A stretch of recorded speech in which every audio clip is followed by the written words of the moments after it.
Good afternoon, everybody. My name is Rebecca Verhagen from the Flanders House of Food, and I will be presenting today on some practical examples on how to boost your regional identity.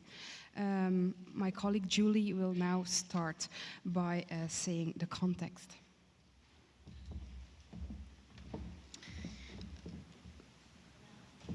So can we go to the next slide, please? Yes, thank you. Good afternoon, everybody. The process of globalization, which is caused by international flows of money, media, and technology, has led to standardization and uniformity in many ways. And as a consequence, people and companies are less bound to a particular place or region. Yet you also see that within a globalizing world, regions and their organizations, companies and businesses are subject to greater pressure. Because globalization makes people also feel insecure and fearful as their cultural underpinning weakens. This insecurity leads people to start looking for recognizable points of reference in their own surroundings. Differences between regions are emphasized, and region-specific features, such as, for instance, scenery or regional products or cultural historic heritage, are assigned more value and used to fix an identity. So you can say that there is an emerging need to identify the own place, the own region. Okay. So in the context of a world economy that is becoming more and more integrated, places and regions are therefore currently in a kind of competition. They must compete with each other for the same target groups. It is citizens or residents, visitors for tourism, entrepreneurs and investors. But to stand out from the crowd and capture significant mind and market share, branding as a tool or strategy has become essential. Because in the end, only those regions that distinct themselves from others will succeed.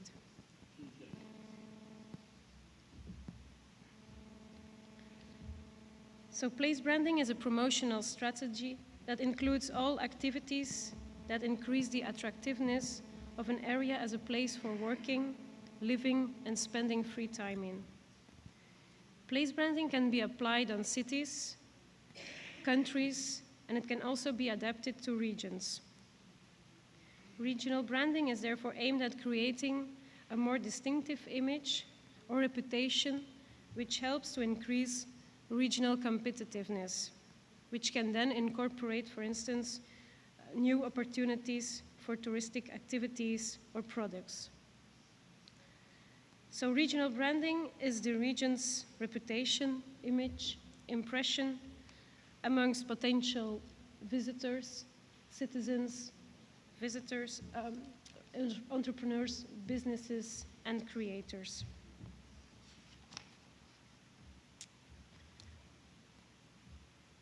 A region has to be forward-looking and ask the question, where does a region want to go to in the long term? Well, in Midwest Flanders, the strong presence of the agro-food industry sets the context for that vision and forms the basis for its regional branding strategy. Earlier, Brigitte already mentioned the characteristics of the region, and the region opted to profile itself as Europe's vegetable garden. The flagship and showcase of this profile is the MUM, the Flanders House of Food. It's an interactive experience center that teaches children and adults all about food from farm till fork. They learn about provenance, seasonality, and the different elements of the food chain. I will now pass the word back to Rebecca. She will continue partly on how to organize regional branding, the network, product development, and communication. And then partly her presentation will also continue on the content of the examples.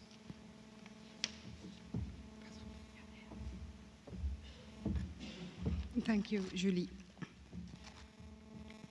So about the Fish and Chips project, you all saw the movie. The region Midwest Flanders decided to search for similar partners to learn from them and exchange knowledge. Exchanging projects and best practices creates added values and synergies. That's also why we joined this cluster, so we could learn from the GIFS project and learn from the other partners. So the purpose of the Fish and Chips project is to foster the joint development of new concepts and products. This cooperation helped to boost the regional identity of each of the participating regions. How to brand the region? There's 3 key elements. First of all, there's the need for cooperation and networks.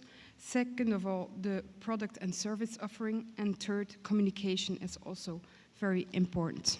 So the first key element is cooperation and networks. In the regional branding process and in responsible tourism, it's very important and it's necessary to create acceptance and public support. A practical example is the MUM Flanders House of Food. Yes, here you see our network. Actually, the Flanders House of Food is a public-private cooperation. The triple helix that Brigitte mentioned earlier is very important within our network.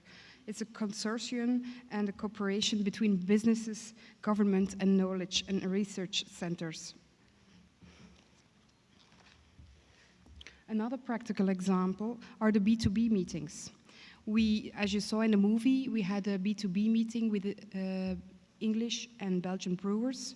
Also, we have a lot of B2B meetings with agro-food businesses and also between the Triple Helix network. So bringing together businesses, knowledge institutes, and government.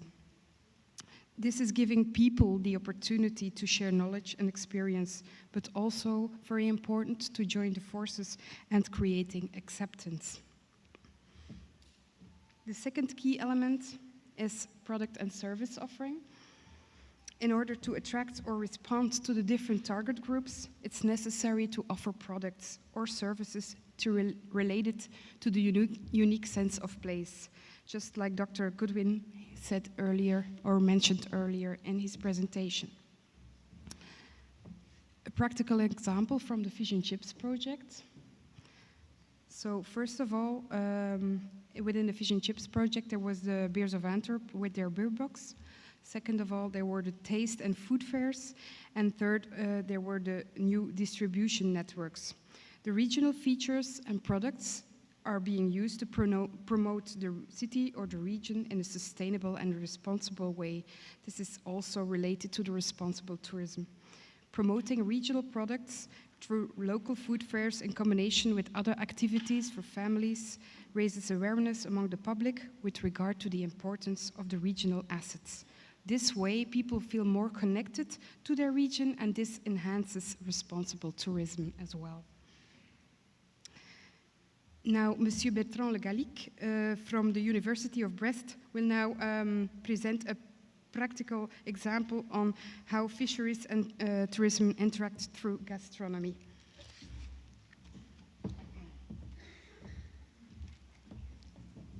Bonjour. Je vais vous demander, sorry, I'm going to talk into French. So if you can put your helmets, please.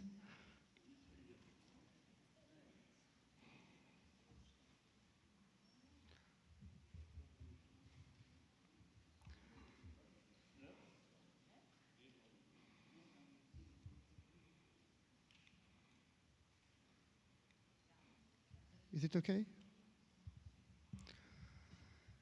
Bien, je vais donc vous présenter quelques résultats qui proviennent du projet Interreg GIFS qui vous a été présenté un peu plus tôt par Julie Quard.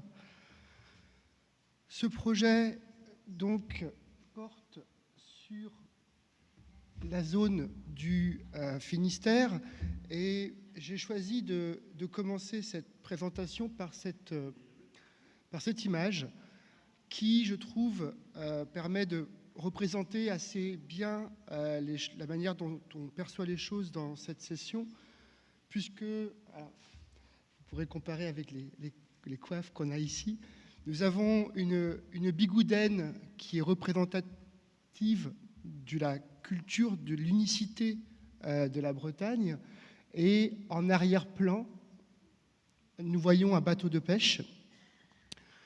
Le slogan que les interprètes ne voient pas dit « Vous connaissez notre caractère, découvrez nos produits ». Donc on est vraiment sur une logique de marketing territorial ici.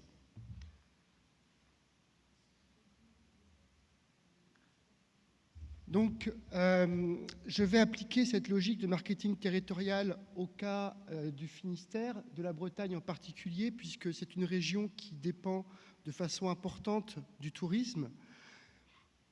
Mais aujourd'hui, ce tourisme est confronté à un certain nombre de challenges qui font qu'on a un besoin de meilleure qualité, de nouveaux services, comme cela a été mentionné par Rebecca tout à l'heure.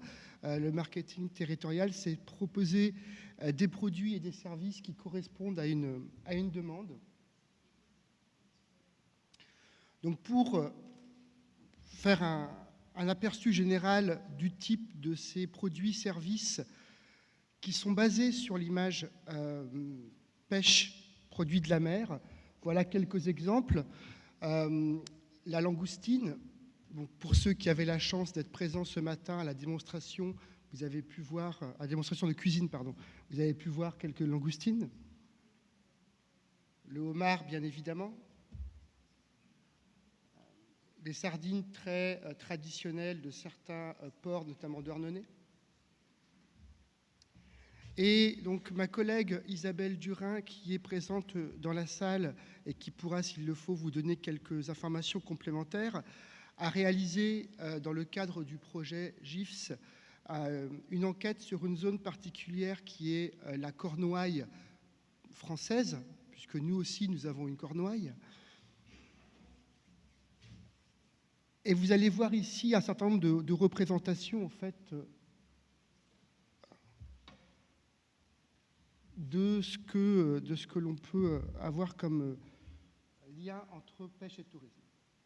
Donc, l'enquête qui a été menée rapidement donc, à plusieurs étapes, et chacune de ces étapes va me permettre de vous présenter un certain nombre d'acteurs du tourisme en Bretagne. Donc, vous voyez, au premier lieu, ont été contactés un certain nombre de municipalités. Nous avons donc une personne qui est associée à une municipalité du Guilvinec qui est présente dans la salle, Lannick. Ensuite, nous avons contacté un certain nombre d'acteurs du tourisme ou de la pêche, des acteurs privés. Donc là, notamment, nous avons une représentante parmi nous de l'agence de développement Ouest Cornouailles Développement, Coolmic, qui est présente et qui pourra également vous faire part de ses initiatives en la matière. Le chef que vous avez vu ce matin, Monsieur Bruno Matignon, et que vous reverrez ce soir pour ceux qui assisteront donc au cocktail, qui travaille en lien avec à la fois la CCI de Quimper et un autre acteur particulièrement important qui est Aliotica, et dont nous avons la directrice qui est présente également ici, donc Anna Letimier. Donc ces acteurs pourront vous donner davantage d'informations sur un certain nombre de produits, de services que je vais lister ici. En premier lieu, nous avons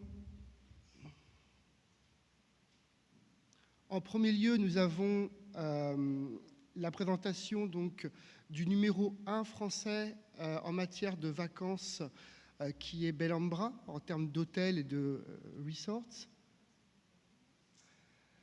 qui, pour un certain nombre de ces villages, met en avant la dimension de pêche et de produits de la mer pour attirer les touristes.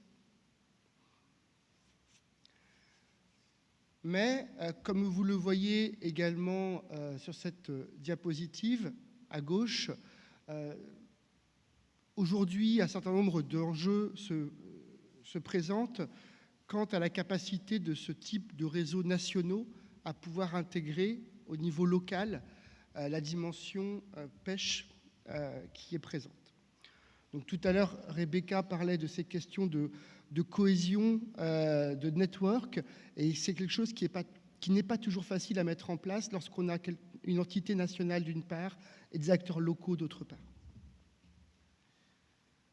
Donc, je vais continuer à lister donc, ces différentes expériences qui font de la Bretagne et des produits de la mer, et du Finistère en particulier, donc, dans ce cas d'étude, un certain nombre de spécificités. Ici, nous avons une course de voiliers qui est particulièrement renommée, puisqu'il s'agit de la Transat AG2R, où Bruno Matignon, le chef, est systématiquement invité à faire des démonstrations. Notamment. Donc là, vous allez retrouver pour cet événement toute une série de produits et d'informations qui sont en lien avec les produits de la mer. Nous avons ensuite une expérience originale en matière de découverte de produits. Donc, tout à l'heure, on nous a parlé de cette expérience d'atelier de gastronomie. On est dans une logique qui est assez similaire. Ici, c'est une personne qui, dans son bus, va d'endroit en endroit et qui est ambassadrice en fait d'un réseau français qui est France Filière Pêche et qui vient faire découvrir aux personnes comment on cuisine les produits de la mer et pour mieux les apprécier. Ici, nous avons l'exemple d'un restaurant traditionnel breton qui était une crêperie, qui a été converti dans un restaurant de produits de la mer qui ne se fournit que auprès de pêcheurs locaux. Donc, il s'agit ici d'un moyen de diversification pour pouvoir attirer effectivement des touristes qui seraient peut-être allés ailleurs.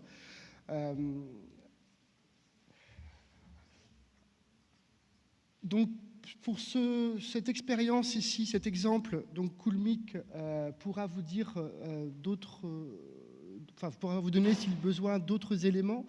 Le réseau La Mer par excellence est un réseau qui fédère un nombre important d'acteurs, y compris dans le domaine du tourisme et de la gastronomie. Donc, on est encore dans cette logique de réseau. Et sur des documents que Coolmic a laissés, je pense, à l'entrée, vous allez retrouver ce logo révélateur du partenariat de la mer par excellence.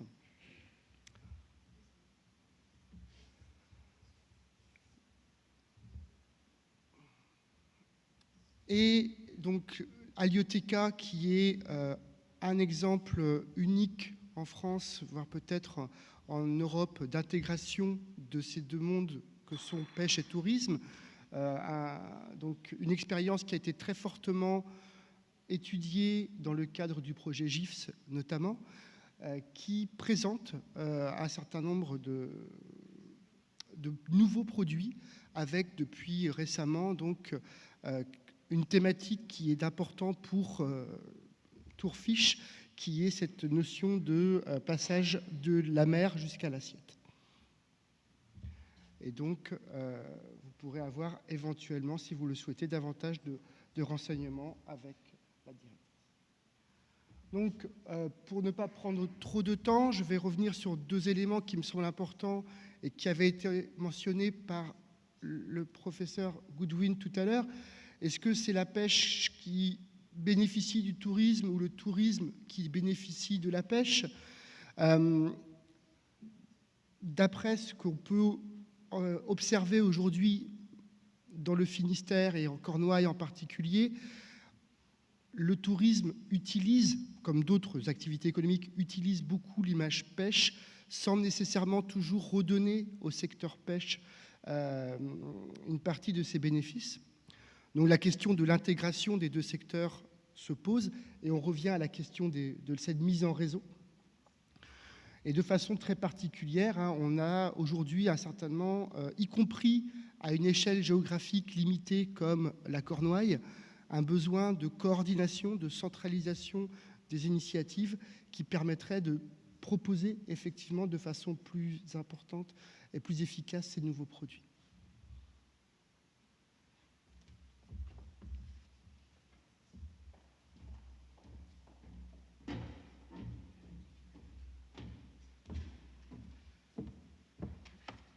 Thank you so much for these best examples from France.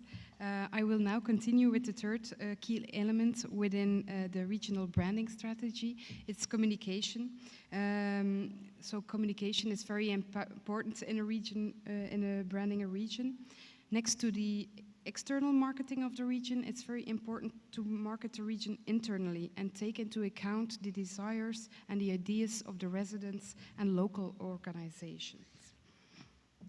Like a practical example of the MUM. Next slide, please. Yes. A practical example of the MUM Flanders House of Food. We are working on improving the image of the agro-food sector with our edutainment center. Another good example is Wales. The strength of this Welsh image building example was, instead of claiming that the less positive features were incorrect, they were confirming the associations and giving them a positive twist, like an area of outstandingly bad mobile reception. So then we would like to give you another good example of communication. It's our own Fish and Chips ambassador contest. People who feel connected to the region often take the lead, and they can be the ambassadors of the region. With this goal in mind, the Fish and Chips project decided to launch the Fish and Chips Ambassador Contest. From January till June 2014, candidates could submit regional products, dish, or packages. The submitted product or dish had to hold authentic regional products, such as regional ingredients or a local story behind it. These products or dishes, it had to be recognized by the local population or by a wider audience, like a traditional regional product or dish. These products or dishes should be the result of small-scale artisanal production, conforming to local or regional traditions. And the products had to be prepared within their region of origin. In the end of our contest, 35 producers from 6 regions competed among each other to become the ultimate Fish and Chips ambassador. 12,000 people voted for their favorite candidate through our website. So through social media, the contest was shared with a lot of people. People got to know new products from their region, and they were triggered to discover them. This is also something that could be used within the fishing community. People get to know each other better. They get to know who is working on regional products in their own area, so they feel more connected to the people behind the walls, actually. So within our contest, the ultimate winner received a check to promote a promotional movie. Now Julie will tell you something about the critical success factors.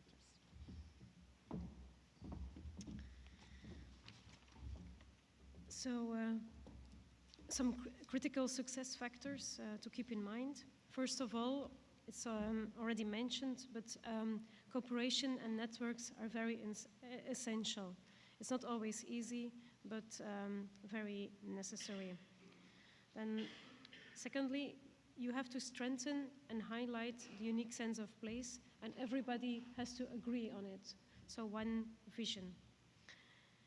Regions have to deliver on their promises.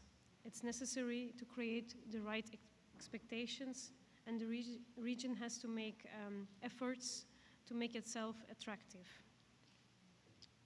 Further, don't confuse regional branding with promotion. Then branding is more than communication. And last but not least, there is no standard manual for regional branding. Every region has its own physical, social, historical, and institutional features. Then to conclude with, a strong and common regional identity can mobilize people to boost regional development, entrepreneurship, and innovation. And I think we have some questions for the voting now.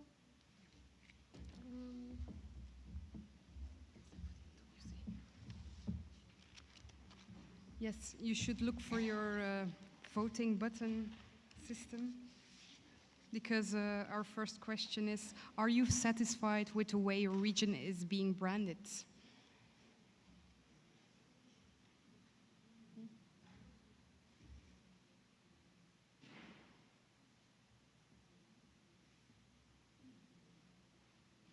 So it's a good thing we have this meeting today, so because a lot of people are very unsatisfied with how their region is being branded. So I really hope we gave you some practical examples today to take home with. So the next question.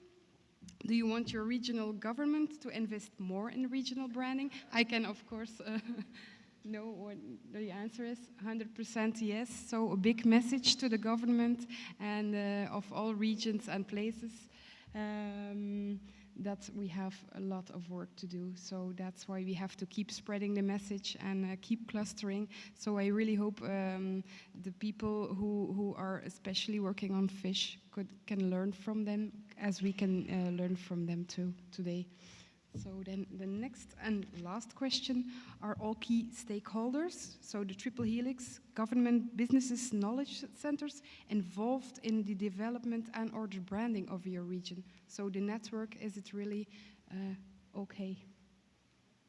No. It's obviously not. So that's why we from the Flanders House of Food, we really wanted to establish the Triple Helix thought, and it's important to talk to each other. Really, not only the people you know from your organization, and not only the organization next door, but it's really important to get everybody in your network, and there are no gaps. So thank you for listening.